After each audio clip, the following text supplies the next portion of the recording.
नमस्कार. मी जैन योगी श्रुती देशपांडे. आज तुम्हाला माझंच उदाहरण देणार आहे. मी एक गृहिणी आहे आणि माझा एक मोठा प्रोजेक्ट होता 30 वर्षाचा आणि ते म्हणजे 2 मुलांना छान पद्धतीने वाढवणे, त्यांना त्यांच्या पायावर अतिशय चांगल्या पद्धतीने उभं करणे आणि नवऱ्याला लागेल तिथे सपोर्ट देणे. आणि मी अतिशय सक्सेसफुली हा प्रोजेक्ट संपवला आणि माझ्या लक्षात आलं, की अरे मुलांना तर एआयच्या जगात सगळं कळतंय, पण मला काहीच कळत नाही आहे. आपण कुठे आहोत? तर वाईट वाटलं, की असं वाटलं, की खूपच मागे पडलो आपण. काहीच कळत नाही आहे आपल्याला आणि असं वाटलं, की कुठेतरी मला माझी ग्रोथ पाहिजे. काहीतरी मी असं केलं पाहिजे, की मला 24/7 मला आनंद पाहिजे त्या करण्यामध्ये. मग काय करायला पाहिजे?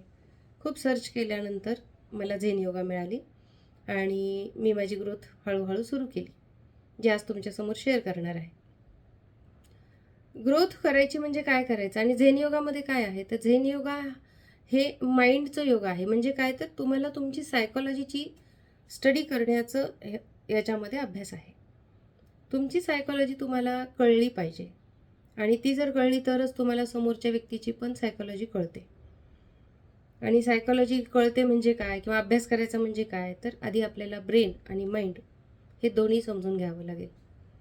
तर ब्रेन कुठे असतं? तर हे आपल्या डोक्यामध्ये एक छोटासा पार्ट असतो, जो की मेंदू असतो तो आणि तो आपल्याला दिसतो. म्हणजे पाहता येतं, त्याचं मोजमाप असतं, त्याला टच करता येतो, त्याचं पिक्चर काढता येतो. तर हे आहे ब्रेन. आणि माइंड कुठे असतं? तर माइंड हे सूक्ष्मातलं काम आहे. जेव्हा एखादी बाहेरची एनर्जी आपल्या मेंदूला जेव्हा 5 सेन्सेसमधनं आपली एनर्जी येत असते आपल्या मेंदूपर्यंत आणि ती मेंदूला हीट होत असते. हीट झाल्यानंतर मेंदू व्हायब्रेट करतो, तरंग निर्माण करतो. तर हे तरंग जे असतात हे माइंड असतं. माइंड सूक्ष्मात असतं, ते दिसत नाही, हवेसारखं असतं ते. पण माइंडमध्ये काय असतं? तर माइंडमध्ये 2 प्रकारचे माइंड असतात. एक असतं सबकॉन्शियस माइंड, बाह्य मन, आणि एक आहे अंतर्मन, जे अनकॉन्शियस माइंड.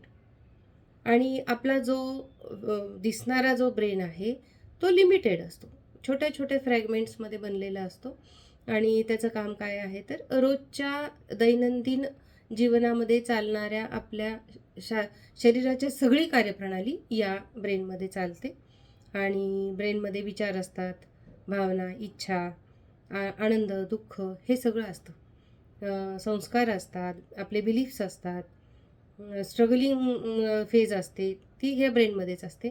पण हे सगळं अव्यक्त स्वरूपात असतं.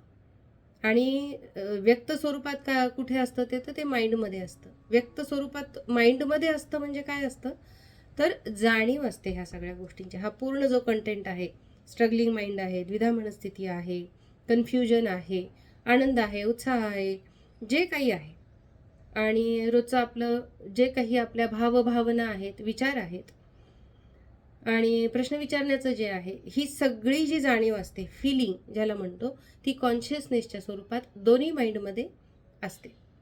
आता सबकॉन्शियस माइंडमध्ये आपलं आता उदाहरण घ्यायचं झालं तर लांबच्या दूरच्या नातेवाईकाचं जेव्हा जेव्हा ॲक्सिडेंट झालेलं आपल्याला कळतं, तेव्हा वाईट वाटतं थोडंसं. अरे, असं कसं काय झालं? आणि मग थोड्या वेळ वाईट वाटतं, एखादा दिवस जातो फार झाला तर, आणि आपण कामाला लागतो. पण जेव्हा आपल्या सख्ख्या जवळच्या व्यक्तीचा जेव्हा ॲक्सिडेंट होतो आणि ती बातमी जेव्हा आपल्याकडे येते, तेव्हा ते जी वेदना आहे, ते जे दुःख आहे, हे अंतर्मनात, अनकॉन्शियसमध्ये माइंडमध्ये जातं आणि ते निघत नाही. ती जखम लवकर भरून येत नाही. तो ट्रॉमाच्या स्वरूपात ते अनकॉन्शियस माइंडमध्ये जाऊन बसतं. तर आपल्याला आपली ग्रोथ करायची आहे म्हणजे काय करायचं आहे? तर या दोन्ही माइंडवर आपल्याला काम करायचं आहे आणि त्याच्यासोबत ब्रेनचं पण कोलॅबरेशन लागतं. त्याची पण साथ लागते. मेंदू आहे तर भावभावना आहेत तर आपलं माइंड आहे, मन आहे. तर या सगळ्यांचं कोलॅबरेशन करून जेव्हा आपण स्वतःवर काम करतो, तेव्हा आपलं माइंड शांत होतं, मन शांत होतं.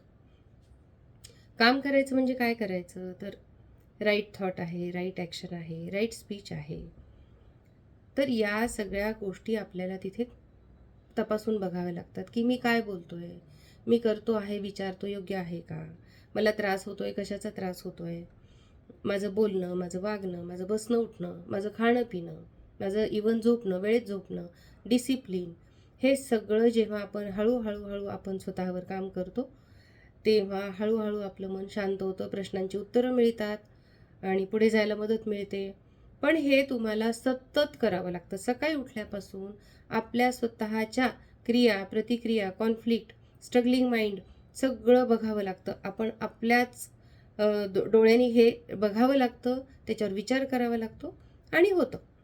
हळूहळू मन शांत होतं. आपण पहा बरं, आपला मुलगा परीक्षा असते आणि कन्फ्युजनमध्ये असतो, टेन्शनमध्ये असतो. आपण काय म्हणतो, जरा शांत बस, मग तुला प्रश्नाचे उत्तर कळतील, तुला जरा बरं वाटेल आणि शांत मनाने तू अभ्यास कर, मग तुला येईल.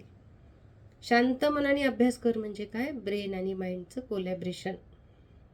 जेव्हा हे सगळे मिळून जेव्हा हे काम करतात, तेव्हा राईट ब्रेन आपला ओपन व्हायला चालू होतं. त्याच्यासाठी right thought, right action, right speech, हे सगळं आपल्याला यम, नियम, प्राणायाम, आसन म्हणजे डिसिप्लिन, हे सगळं आपल्याला अवलंबन करावं लागतं आणि कोणीही करू शकतं ते. राईट ब्रेन ओपन झाल्यावर काय होतं, सेक्शन 2B, 3 आणि 4 म्हणजे राईट ब्रेन, तो ओपन झाला की आपल्याला इंट्युशन्स येतात आणि हळूहळू मेडिटेशन व्हायला लागतं, कॉन्सन्ट्रेशन लागायला लागतं आणि आपल्याला ब्रह्मांडातलं नॉलेज हळूहळू मिळायला लागतं.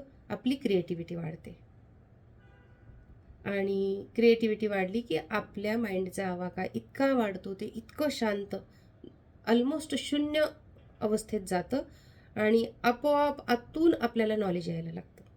उदाहरण घ्यायचं झालं तर तुकाराम महाराजांचा काय होती परिस्थिती, काहीच नाही, डिग्र्या नव्हत्या त्यांच्याकडे आणि त्या काळामध्ये वागण्या बोलण्याच्या पद्धती किंवा रूढी, परंपरा, बंधनं किती मोठ्या प्रमाणात होतं सगळं. आणि एवढी सगळी परिस्थिती असताना तुकाराम महाराजांनी स्वतःच्या माइंडवर इतकं जास्त काम केलं आणि त्यांनी ते त्यांच्या अभंगात नमूद करून ठेवलं आहे. अभंग, त्यांचा एक अभंग फार सुंदर आहे. दुभंगले मन झाले अभंग. दुभंगले मन म्हणजे मनावर जसं डायमंडचे कट्स असतात, साधा तो डायमंड असतो आणि आपण कट्स देऊन देऊन जेव्हा तो तयार करतो, त्याच्यावर घाव खूप टाकावे लागतात. तसं तुकाराम महाराजांनी म्हटलं की माझ्या मनावर मी बारीक बारीक बारीक इतकं जास्त काम केलं आहे की आता त्या मनामध्ये काहीच नाही. पूर्वजन्मीचे संस्कार, चाली, रीती, परंपरा, दुःख, सुख, कॉन्फ्लिक्ट, आता माझ्या मनावर काहीच नाही आणि ते पूर्ण शून्य झालेलं आहे. आणि शून्य झाल्यामुळं माझ्या आतून ती क्रिएटिव्हिटी निर्माण झालेली आहे. म्हणजे काय, अभंग त्यांच्या आतून यायला लागले आणि त्यांनी ते त्यांच्या ओवीमध्ये, त्यांच्या अभंगामध्ये त्यांनी नमूद करून ठेवले. असं जर आपण सगळ्यांनी काम केलं तर आपली ही ग्रोथ खूप छान होऊ शकते आणि याच जन्मात आपला सोल पर्पज आपल्याला मिळू शकतो. तर माझं हे सांगणं तुम्हाला आवडलेलं असेल, ब्रेन आणि माइंडचं कार्य. तर माझ्या चॅनलला सबस्क्राईब करा आणि कमेंट करून मला कळवा, लाईक करा, शेअर करा आणि मला सांगा. आपण असेच नवीन नवीन सब्जेक्ट हातात घेऊ आणि आपण त्याच्यावर चर्चा करूया. थँक्यू. नमस्कार.